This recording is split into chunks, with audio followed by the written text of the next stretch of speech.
સમાચારો સાથે હું છું બંસી દવે।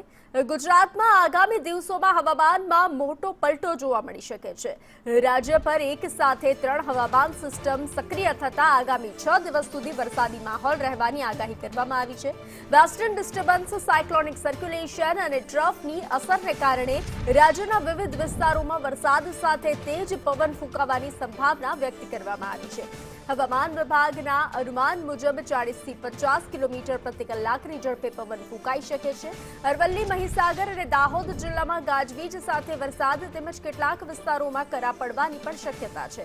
ઉપરાંત નર્મદા, તાપી, ડાંગ સહિતના જિલ્લાઓમાં પણ વરસાદી ઝાપટા પડી શકે છે। ઉપરાંત આઈપીએલ મેચ દરમિયાન પણ વરસાદ વિઘ્નરૂપ બની શકે છે। દરિયાકાંઠાના વિસ્તારોમાં પવનની ગતિ વધવાની શક્યતા હોવાથી માછીમારોને આગામી 2 દિવસ સુધી દરિયો ન ખેડવાની सूचना આપવામાં આવી છે।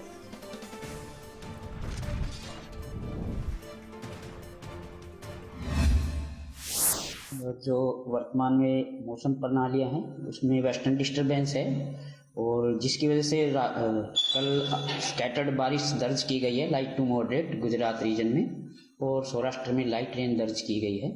तो आज वो western disturbance north west Uttar Pradesh और नेबरहुड पे है एज ए साइसर 3.1 एंड 7.6 किलोमीटर के बीच में, और साथ में एक ट्रफ एक्सटेंड किया गया है उसके साथ 5.8 किलोमीटर में, जिसकी जो पोजीशन है 70 डिग्री ईस्ट और 20 डिग्री नॉर्थ के आसपास ट्रफ है।